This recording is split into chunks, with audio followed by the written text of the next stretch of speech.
जय हिंद। आज हम लोग मुद्रास्फीति को मापने के एक सामान्य तरीके को जानेंगे। बचपन में 5 पैसे में 5 टॉफियाँ मिलती थीं। अब अर्थात 1 रुपये में 100 टॉफियाँ। कल्पना करें कि 1 रुपये में 100 टॉफियाँ खरीदी जाती थी, या इसको उल्टा कर सकते हैं कि 100 टॉफियाँ मिलकर केवल 1 रुपया खरीद पाती थी। महंगाई बढ़ी, मान लीजिए 1 रुपये में 80 टॉफियाँ हुई, यानी 20 टॉफियाँ हट गई मैदान से। 1 रुपये को अब खरीदने के लिए केवल 80 टॉफियाँ ही पर्याप्त थीं, जबकि पहले टॉफियाँ इतनी कमज़ोर थीं कि 100 मिलकर 1 रुपये खरीदती थीं। अब 80 खरीद रही हैं, 80 ही खरीद ले रही हैं 1 रुपये को। तो 1 रुपये की जो वैल्यू हुई वो 20 टॉफियों से कम हो गई। यानी कि अब इसको परसेंटेज में देखेंगे तो जितने परसेंट इसकी टॉफियों की संख्या घटी, उतने परसेंट वैल्यू रुपए की घट गई। और इसी को ही मुद्रास्फीति सामान्य भाषा में कहा जाता है कि जितने परसेंट वस्तुएं कम खरीद पा रही है मुद्रा, उतनी उसकी वैल्यू घटती है, और यही मुद्रास्फीति कहलाती है। अब चूंकि केवल टॉफियाँ तो हम खाते नहीं हैं, अर्थव्यवस्था में बहुत सारी चीज़ें होती हैं, तो उपभोक्ताओं की आवश्यकता के अनुसार हम ऐसी चीज़ों को लेते हैं जिनके लिए हम महंगाई या मुद्रास्फीति की गणना करते हैं। इसके लिए उपभोक्ता मूल्य सूचकांक है, थोक मूल्य सूचकांक है, अलग अलग तरह के मूल्य सूचकांक हैं जिनका अलग अलग जगहों पर उपयोग किया जाता है। वीडियो के इस भाग में हम लोग मुद्रास्फीति की ठीक विपरीत स्थिति मुद्रास्फीति की चर्चा करेंगे। मुद्रास्फीति वह दशा है जब वस्तुओं की कीमतें घटती हैं और मुद्रा की मात्रा कम हो जाती है अर्थव्यवस्था में। तो क्राउथर कहते हैं कि प्रत्येक कीमत में प्रत्येक कमी मुद्रास्फीति की स्थिति होती है, जबकि पीगू कहते हैं नहीं, ऐसा नहीं है कि प्रत्येक कमी मुद्रास्फीति की स्थिति है, बल्कि मुद्रास्फीति की स्थिति वह स्थिति है जब वस्तुओं और सेवाओं की पूर्ति तेज बढ़े, उसकी तुलना में मुद्रा की पूर्ति धीमे बढ़े। यानी मुद्रा की पूर्ति की गति या दर वस्तुओं और सेवाओं के उत्पादन की दर से कम हो, तो उस दशा को मुद्रास्फीति की स्थिति कहेंगे। इसमें वस्तुओं की कीमतें घटती हैं और मुद्रा की वैल्यू बढ़ती है। यह मुद्रास्फीति की ठीक विपरीत स्थिति होती है। जैसा कि आप जानते हैं कि हर एक में अलग उनका दृष्टिकोण है। मुद्रास्फीति को भी उन्होंने अलग तरीके से परिभाषित किया है, और यहाँ भी मुद्रास्फीति को अलग तरीके से परिभाषित करते हैं। किन्स का मानना है कि जब पूर्ण रोजगार स्तर के वांछित कीमत स्तर से कीमतें नीचे आती हैं, तब वह दशा मुद्रास्फीति की स्थिति होती है। अन्यथा हर कीमत में कमी मुद्रास्फीति की स्थिति नहीं होती है।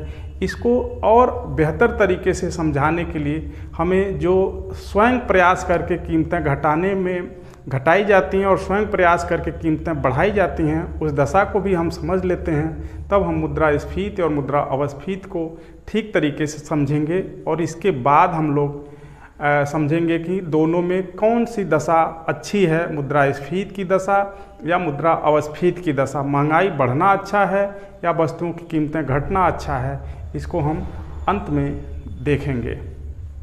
मुद्रास्फीति से जुड़े हुए ये 3 कॉन्सेप्ट हमें जानना जरूरी है इस पूरे चैप्टर को ठीक से समझ लेने के लिए। मुद्रा प्रत्यास्फीति, जब सरकार द्वारा मंदी को दूर करने के लिए जानबूझकर वस्तुओं की कीमतें बढ़ाई जाती हैं, या ऐसी नीतियां लाई जाती हैं जब वस्तुओं की कीमतें बढ़ने लगें, तो उस दशा को मुद्रा प्रत्यास्फीति कहा जाता है, रिफ्लेशन। यानी कि यदि अर्थव्यवस्था बिल्कुल अधोगामी स्थिति में है, तो जो ये स्टेज होता है इसे रिफ्लेशन की स्थिति कहा जाता है। यहाँ मंदी को दूर करने के लिए सरकार मौद्रिक नीति अपनाती है, राजकोषीय नीति अपनाती है, स्वयं खर्च करती है, और जिससे कि वस्तुओं और सेवाओं की मांग अर्थव्यवस्था में सृजित हो, बढ़े। जब मांग बढ़ती है तो फिर ऑटोमेटिक अर्थव्यवस्था अपनी अच्छी स्थिति में आने लगती है, रोजगार और आय के साधन बढ़ने लगते हैं, उत्पादन में वृद्धि होने लगती है और वस्तुओं की कीमतें फिर बढ़ने लगती हैं। मुद्रा अपस्फीति वह दशा है जब स्फीति की दशा को यानी अत की दशा को नियंत्रित करने के लिए सरकार जानबूझकर अपनी मौद्रिक और राजकोषीय नीतियों द्वारा इसको कम करने का प्रयास करती है तो उस दशा को मुद्रा अपस्फीति कहा जाता है। यानी रिफ्लेशन और डिसइन्फ्लेशन दोनों प्रयास से किया जाने वाला एक कीमत में वृद्धि और एक दूसरा कीमत में कमी का प्रयास होता है। यह सरकार द्वारा या आर्थिक संस्थाओं द्वारा जानबूझकर किया जाता है। अब तीसरा है स्टैगफ्लेशन। आपने देखा कि मुद्रास्फीति और मुद्रा अपस्फीति दो दशाएं, दोनों विपरीत दशाएं हैं।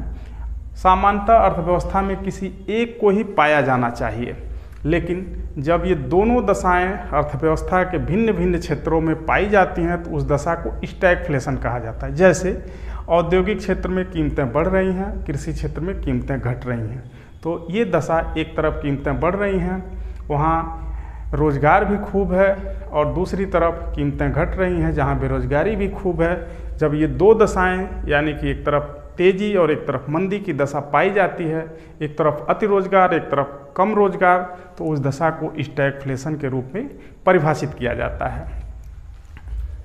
वीडियो के अंतिम भाग में हम संक्षिप्त रूप में इन 4 चरणों में सभी को समझ लेंगे। मुद्रास्फीति यानी इन्फ्लेशन, जब वस्तुओं की कीमतें बढ़ती हैं, आय और रोजगार के साधन बढ़ते हैं तो उस दशा को इन्फ्लेशन कहा जाता है। इसमें वस्तुओं की पूर्ति की तुलना में मुद्रा की पूर्ति तेजी से बढ़ती है, इसलिए वस्तुओं की कीमतें बढ़ती हैं। इस दशा को मुद्रास्फीति कहा जाता है। इसमें अर्थव्यवस्था में तेजी होती है। दूसरी दशा ये होती है डिसइन्फ्लेशन। अब ये तेज़ी इतनी ज़्यादा हो जाती है, कुछ लोगों के लिए कष्टप्रद हो जाती है। जैसे मान लीजिए जिनकी आय तो बढ़ रही है, महंगाई के साथ साथ उनकी आय बढ़ रही है, लेकिन स्थिर आय वालों के लिए कष्टप्रद स्थिति हो जाती है। उस दशा से बचने के लिए सरकार जानबूझकर ऐसी तेज़ी को रोकती है, तो उसे डिसइन्फ्लेशन या मुद्रा अपस्फीति कहा जाता है। यह अपस्फीति जब इतनी ज़्यादा हो जाए कि यह अवस्फीति का रूप धारण कर ले तो इसे मंदी की दशा कहा जाता है। और इस अति चरम मंदी को रोकने के लिए रिफ्लेशन की आवश्यकता पड़ती है, यानी मुद्रा प्रत्यवस्फीति। तब हम इसको चौथे चरण में जाता है। अब यहाँ ये 2 चित्र हम बनाए हैं। एक तो स्थैतिक मॉडल है, यानी ये मानता है कि चक्र एक ही बिंदु पर चलता रहता है, लेकिन वास्तव में ऐसा होता नहीं है। ये चक्र इस दशा का होता है, यानी कि प्रत्येक अगला चरण क्रमशः ऊपर बंद होता है, ऊपर की तरफ बढ़ता रहता है। तो ये हो गई हमारी सामान्य चर्चा कि ये इन्फ्लेशन तेज़ी की दशा को अति हो जाता है, तो उसे रोकने के लिए सरकार डिसइन्फ्लेशन का प्रयोग करती है। इसमें ऐसी मौद्रिक और राजकोषीय नीतियाँ अपनाई जाती हैं जिससे साख की पूर्ति कम हो या उसे कंट्रोल किया जाए। सरकार स्वयं खर्च करना कम कर देती है ताकि ज़्यादा सरकारी व्यय न हो और लोगों की जो मौद्रिक आय तेज़ी से बढ़ रही है उसे कम किया जा सके। लेकिन यदि ये एक सामान्य संतुलन स्तर से नीचे एक क्रिया जारी होती है तो डिफ्लेशन की स्थिति उत्पन्न हो जाती है। अब हमें निर्णय निर्माण पर पहुंचना है कि कौन सी दशा ज़्यादा बढ़िया होगी। चलिए हम इन्फ्लेशन यानी कि पहली दशा पर विचार करते हैं। इसमें वस्तुओं और सेवाओं की कीमतें बढ़ रही होती हैं, उत्पादकों को लगता है कि और ज़्यादा लाभ होगा तो इसलिए उत्पादन क्षमता बढ़ाते हैं, लोगों को काम पर लगाते हैं, वस्तुओं और सेवाओं का उत्पादन करते हैं, लोगों को मजदूरी देते हैं और वस्तुओं और सेवाओं की मांग बढ़ती है, लोगों की आय बढ़ती है क्योंकि उन्हें रोजगार मिल रहा है, उनके हाथ में क्रय शक्ति आती है। इस तरह से अर्थव्यवस्था में एक उत्साह की स्थिति सृजित होती है। यह अवश्य है कि कीमतों की तुलना में मजदूरी पीछे छूट जाती है, इसलिए वस्तुओं की मांग बढ़ती है, तेज़ बढ़ती है और कीमत उनकी उससे भी तेज़ बढ़ती है। लेकिन इस दशा में यदि महंगाई भी बढ़ रही है तो लोगों को रोजगार भी मिलता है, उनके हाथ में आय भी आती है। दूसरी तरफ स्थिति ये होती है, इस दशा में चरम स्थिति ये होती है कि उत्पादक अति उत्साही होकर अति उत्पादन कर लेते हैं, उनके पास ज़्यादा हो जाता है। और एक दशा ऐसी आती है कि जब लोग अपनी मांग एक सीमा के बाद और नहीं बढ़ाते हैं, तो जब नहीं बढ़ाते हैं तो उस दशा में उनके पास बिना बिका हुआ माल बचने लगता है, उनका गोदाम सामान से भर जाता है और इस दशा में वो उनके पास स्टॉक हो जाता है। स्टॉक को खपाने के लिए, अपनी लाभ को बढ़ाने के लिए, स्टॉक को खपाने के लिए, या जो बैंक से ऋण ले रखे हैं, ऋण ले लेके अपने से उत्पादन क्षमता का विस्तार किया है, उसे निपटाने के लिए वो सामान की कीमत यानी अपने वस्तुओं की कीमत घटाने लगते हैं। अब यह मानव व्यवहार ऐसे काम करता है कि जब कीमतें घटने लगती हैं तो हम अपनी आज की आवश्यकता को कल पर टालने लगते हैं कि अच्छा थोड़ी और कीमत कम हो जाए तब फिर खरीदेंगे। तो आज जो हम डिमांड कर सकते थे बाज़ार में वो भी हम कल पर टाल देते हैं, और इस तरह एक टालने वाली प्रवृत्ति मानव व्यवहार में आ जाती है, जिससे कि जो मांग है वो और बाज़ार में कम होने लगती है। जब बाज़ार में मांग कम होने लगती है तो उत्पादन की गतिविधियाँ रुकने लगती हैं। जब उत्पादन की गतिविधियाँ रुकने लगती हैं तो लोगों में बेरोजगारी बढ़ने लगती है क्योंकि जो उत्पादक है वो बिना मांग का उत्पादन क्यों करे, उसके पास तो पहले से ही स्टॉक में माल पड़ा हुआ है, गोदाम में माल पड़ा हुआ है, इसलिए वो उत्पादन गतिविधियां रोकने लगता है।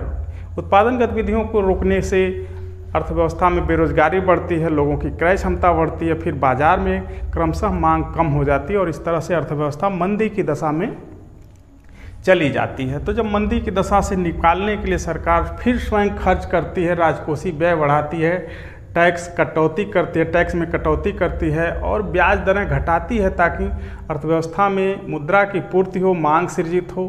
तो इस दशा से फिर अर्थव्यवस्था निकलती है।